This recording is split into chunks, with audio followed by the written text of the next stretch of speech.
How about the medical setup in the country? Is it really prepared, or is it just a phase of preparation? Because if something happened, the good thing is that the states have been quite responsive. And our first recommendation is that we should have designate COVID hospitals. Okay, yes. Because mixing them in general hospitals. Yes, that has been done, yes. Very dangerous. Okay.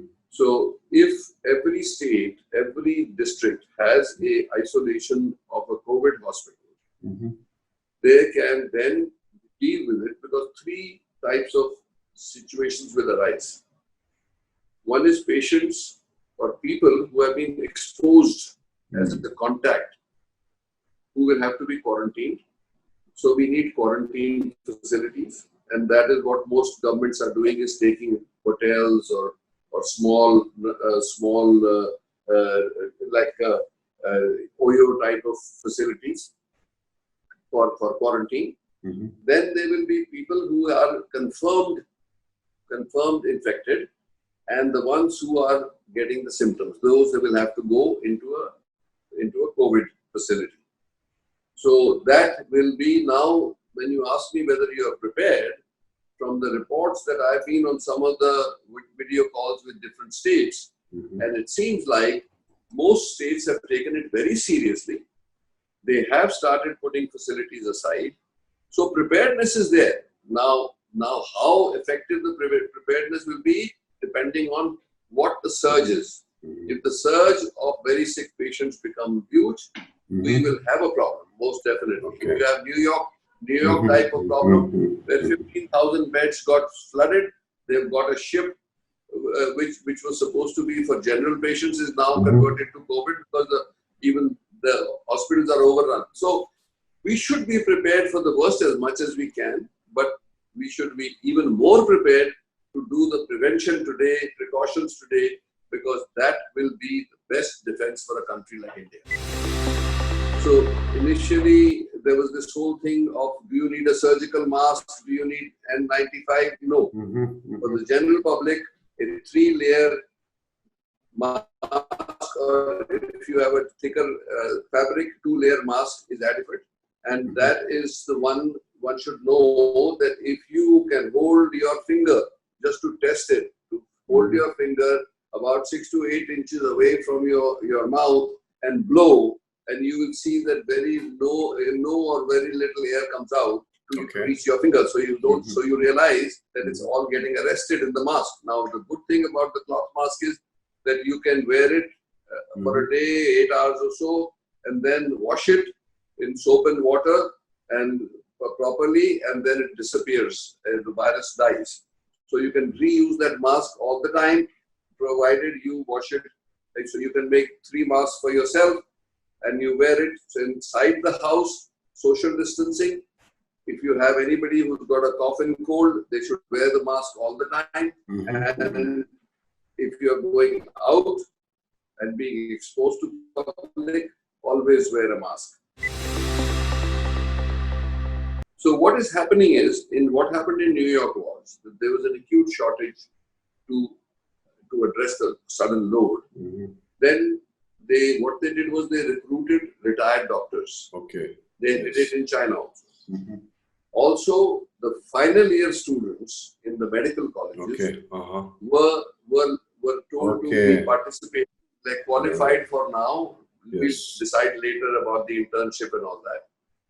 And the third thing is, in India, there are a large group of people who have come from overseas, finishing their medical degree from overseas, but have not passed the MCI exam to be able to be certified for that. Those people are trained. They can be pulled in, right? And also now Ayush doctors, who otherwise were on the borderline, they are well equipped to take care of these patients. So there will be a shortage of intensivists, because these are the people who are in short supply. But one of the ways of doing it is use the power of technology for doing what we call ICU.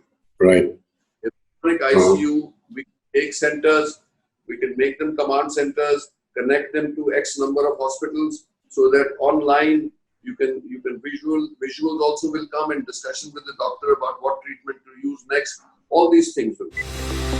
There are many manufacturers who have now been able to develop the kits in India. And also there is this whole possibility of the 24-hour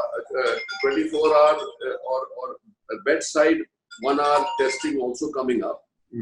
So we need to encourage that and test it very quickly for its efficacy, because you don't want false negatives and false positives. So these are in trials. ICMR and the CDC and all that. These people are all trying to test these kits as fast as possible.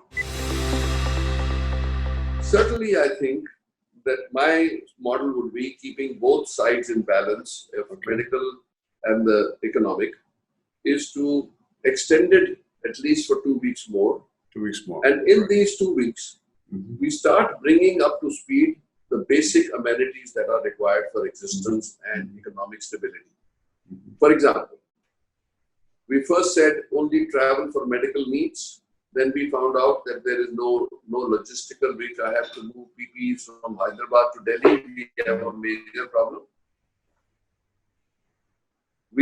So the government has started opening the transport system. So now that logistics will also, the railway and the transport system are now opened up. The second thing it will be how to distribute the food effectively, because a lot of the food is being rotting, like vegetables and all that, because of the limited transportation. The third thing, which is even more important today, is harvesting. The crops are ready for harvesting. Agriculture. Labor is scarce, is sparse right now because they've gone home and all that. But that doesn't matter, because the people who have been the so-called landlords and zamindar who had only the labor do the harvesting, they can mobilize enough people in the village to do the harvesting also. So that is that I think can be done to a great degree. So I think that this 2 weeks can be really productively utilized, because what preparation by way of hospitals, supplies, training, all that can also be accomplished, more efficiently, because a lot of it is done already in the last 2 weeks. But the benefits will be, one, you get a clean slate to start taking care of society. The ones that are the economic activity can start to be ramped up on priority basis. Now, supposing you are lucky today that you have a totally clean field, and you can put the regulation into place to try to prevent any mishaps. Okay. Yes. So then that means public education is your first priority, and making sure, because you also have the people, are used to some hygiene in the area. I don't know how you have hotspots where there are crowded clusters, which should be your priority to actually bring under control, so that people actually practice it and are kept under close watch. So if people are returning, I think that they should be, one, if the rapid testing is available, then within the first 7 days, you can tell whether somebody has been infected or not, instead of 14 days. Right. So the quarantine can possibly be shortened as we move forward. And Not certainly, necessarily. the rapid testing, the test kits will be available very soon. So you should concentrate on getting those. Test kits. So only those who have antibodies should go to the confirmatory test. At least that's the experience around the world today. And unless something else happens in India, but this is a recommendation that please do extensive rapid testing. It's cheaper, much cheaper than the confirmatory test, less complicated, requires less time, and it can be placed everywhere.